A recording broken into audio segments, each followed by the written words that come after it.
Actor ബാല. എനിക്കൊരു ഇഷ്ടപ്പെട്ട നടനായിരുന്നു.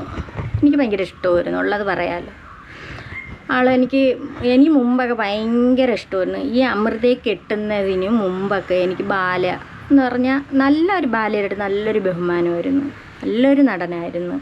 അഭിനയം അങ്ങനെയായിരുന്നു, എനിക്ക് ഭയങ്കര ഇഷ്ടമായിരുന്നു, ഉള്ളത് പറയാമല്ലോ. അതിനുശേഷം അമൃതയെ കല്യാണം കഴിച്ച് അമൃതയെ കല്യാണം കഴിച്ച് കുറച്ച് നാളൊക്കെ കഴിഞ്ഞപ്പോഴത്തേക്ക് പിന്നെ അവരെ കുടുംബത്തിൽ പ്രശ്നങ്ങളായി. അത് മിക്കുള്ളിടത്തും നടക്കുന്ന പ്രശ്നങ്ങൾ തന്നെയാണ്. കല്യാണം കഴിക്കുന്നത് വരെ കൊള്ളാം, കല്യാണം കഴിച്ച് കുറേ നാൾ കഴിയുമ്പോൾ പിന്നെ പ്രശ്നങ്ങളാണ്, അതങ്ങനെയാണ്. അത് പിന്നെ എന്തൊരു ചെയ്താലും അവിടെ കുറ്റം ഇവിടെ കുറ്റം, അങ്ങനെ ഇങ്ങനെയൊക്കെയാണ്. ഭയങ്കര ഉപദ്രവമായിരുന്ന ബാല, ചവിട്ടും മടിയും തൊഴിയും. അങ്ങനെ അമൃത ഒരുപാട് സഹിച്ച്. അമൃത സഹി കെട്ടപ്പോൾ എന്തോന്ന് ചെയ്ത്, അതിൻ്റെ ഇടയിൽ ഒരു മോളും ജനിച്ച്.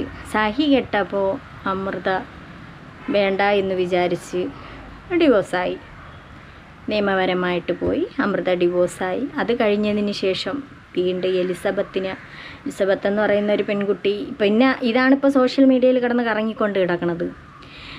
എലിസബത്ത് എന്ന് പറയുന്ന പെൺകുട്ടി കല്യാണം മുൻപ് വേറൊരെണ്ണം കഴിച്ച് എന്നൊക്കെ പറയണത് ഗോകുല വന്നിരുന്ന് പറയുന്നുണ്ട്. പിന്നെ അമൃതേര എലിസബത്ത് കഴിഞ്ഞിട്ടുള്ള ഭാര്യ വന്നിരുന്ന് പറയുന്നതുണ്ട്. പിന്നെ അതൊക്കെ ഓരോരുത്തരെ ഇഷ്ടമല്ലേ. ഇപ്പം കല്യാണം കഴിക്കണതും അത് വേണ്ടാന്ന് വെക്കണതും എല്ലാം അവരോരോ ഇഷ്ടമാണ്. അതിലൊക്കെ പറയാൻ എന്തരിക്കണ്. അതിനിപ്പോൾ എന്താ കല്യാണം കഴിക്കണേന്?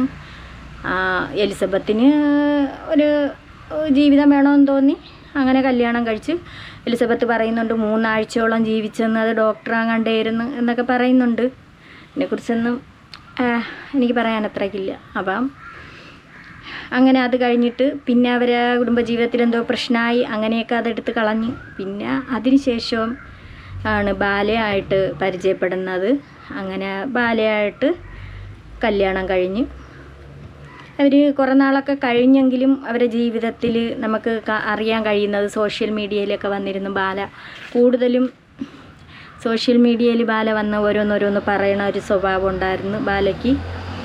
അങ്ങനെ എന്തുണ്ടെങ്കിലും ഇപ്പം എലിസബത്തിനെയും കൊണ്ടുവന്നിരുന്ന എലിസബത്തിൻ്റെ അടുത്ത് പറയും, എലിസബത്ത് നീ അങ്ങനെ പറയുമെന്ന് പറഞ്ഞതിന് ശേഷം ബാല കൊണ്ടുവന്ന് ഓരോ കാര്യങ്ങൾ ചെയ്യിക്കുന്ന കാര്യങ്ങളൊക്കെ നമ്മൾ കണ്ടിട്ടുള്ള. അങ്ങനെ കുറേ നാളൊക്കെ ഇങ്ങനെ കഴിഞ്ഞു പോയി. പിന്നെ അവരുടെ ജീവിതത്തിലും എന്തോ പ്രശ്നങ്ങളായി, ബാലയ്ക്ക് സുഖമില്ലാതായി. അതിനിടയ്ക്ക് കരളിനൊക്കെ പ്രശ്നങ്ങൾ വന്ന് കരൾ മാറ്റിവെക്കൽ ശസ്ത്രക്രിയ അങ്ങനെ അങ്ങോട്ടേക്ക് കഴിഞ്ഞ്.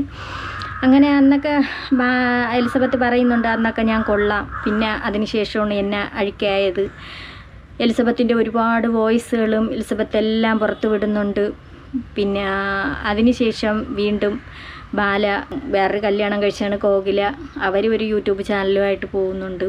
അപ്പോഴ് അറിയാൻ വയ്യ ഇപ്പോഴും അവരുടെ ജീവിതത്തിൽ എന്താണ് ഗോകുലയെ കൊണ്ട് തന്നെ ഓരോ കാര്യങ്ങളൊക്കെ പറഞ്ഞ് ചെയ്യിക്കുന്നതായിട്ടാണ് എലിസബത്ത് പറയണത്. എലിസബത്തിൻ്റെ വാക്കിലൂടെ നമുക്ക് മനസ്സിലാവുന്നത്. ബാല നേരിട്ട് വരുന്നില്ല, ഗോകുലയെ കൊണ്ടാണ് പറഞ്ഞ് ഓരോ കാര്യങ്ങൾ എലിസബത്തിൻ്റെ കാര്യങ്ങളെല്ലാം പറയിക്കുന്നത്. അങ്ങനെ എലിസബത്ത് ഒരുപാട് വോയിസുകളൊക്കെ പുറത്തു വിടുകയും ബാല പറഞ്ഞതായിട്ട് എലിസബത്തിൻ്റെ എന്തോ നഗ്ന ചിത്രം പുറത്തു വിടുമെന്നോ, അവർ ഭാര്യയും ഭർത്താവും കൂടെ കഴിയണ സമയത്തുള്ള എന്തൊക്കെയോ പുറത്തു വിടുമെന്നോ. ഇതൊക്കെ വല്ല ആവശ്യമുണ്ടോ? നല്ലതുപോലെ ഇരിക്കുമ്പം ഉള്ള കാര്യങ്ങൾ പിന്നെ വന്നിരുന്നും കൊണ്ട് പറഞ്ഞിട്ട് കാര്യമുണ്ടോ? എൻ്റെ പൊന്ന് എലിസബത്തെ, കുട്ടി എന്തോന്ന് ചെയ്യണമായിരുന്നു. അത്രയ്ക്ക് പീഡനം അങ്ങനെ കുട്ടി സഹിച്ചിട്ടുണ്ടെങ്കിൽ ഇപ്പോഴും കുറച്ച് നാളുകൊണ്ടാണ് ഇത് എലിസബത്ത് മുന്നോട്ട് വന്നു തുടങ്ങിയത്. ഈ കുട്ടി എന്ത് ചെയ്യണമായിരുന്നു? ഒരു പരാതി കൊടുക്കണമായിരുന്നു. ഇപ്പം ബാല കൊണ്ടുവന്ന് ഇതൊക്കെ കൊടുത്തു, പെറ്റീഷൻ കൊടുത്തു. അങ്ങനെയൊക്കെ ആയി എലിസബത്തിൻ്റെ പേരിൽ പെറ്റീഷൻ കൊടുത്ത്.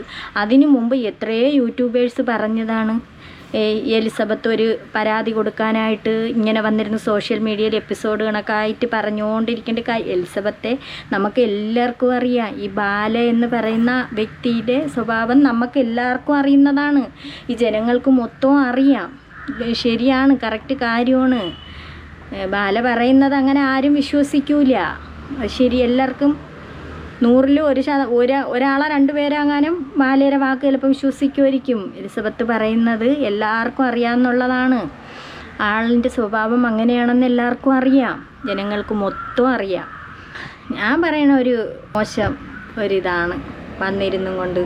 ഈ കുട്ടി ചെയ്തത് നല്ലതാണെന്ന് ചിലപ്പോൾ തോന്നുന്നുണ്ടായിരിക്കും, നല്ല കാര്യമാണ്, ഇല്ലെന്നും പറയാൻ പറ്റൂല. എന്നാലും ഇത് കുറച്ചുകൂടെ മുൻപേ ഇത് പറയണമായിരുന്നു. ഈ അമൃത സുരേഷ് വേർപിരിഞ്ഞ് നിന്ന് കുറച്ച് നാളൊക്കെ ഇതിനെക്കുറിച്ചൊരു ഇതുണ്ടായിരുന്നു. പിന്നെ ഗോകുലെ കല്യാണം കഴിക്കുന്നതിന് മുമ്പൊക്കെ അന്നന്ന് ഈ കുട്ടി മിണ്ടാതിരുന്നു, ഈ എലിസബത്ത്.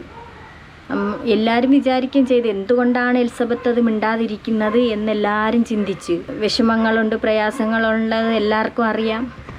പിന്നെ ബാല ചെയ്യുന്നത് ഒട്ടും ശരിയായ കാര്യങ്ങളല്ല. എലിസബത്ത് പറയുന്നുണ്ട് ഒരുപാട് സ്ത്രീകളെ ഇങ്ങനെ എന്തൊരു പ്രായമായ കിളവികളെയൊക്കെയാണ് കൊണ്ടുവരണമെന്നും ഇങ്ങനെയൊക്കെ വന്നിരുന്ന ഒരുപാട് കഥകളൊക്കെ പറയുന്നുണ്ട്. പക്ഷേ അത് ഒരു കാര്യമുണ്ട്, നമുക്ക് പറയാൻ പറ്റൂല. ഒരിപ്പോൾ അയാളെ കൂടെ കഴിഞ്ഞിട്ടുള്ള പെണ്ണുങ്ങൾക്ക് മാത്രമേ അതിനെക്കുറിച്ച് അറിയാൻ കഴിയൂ.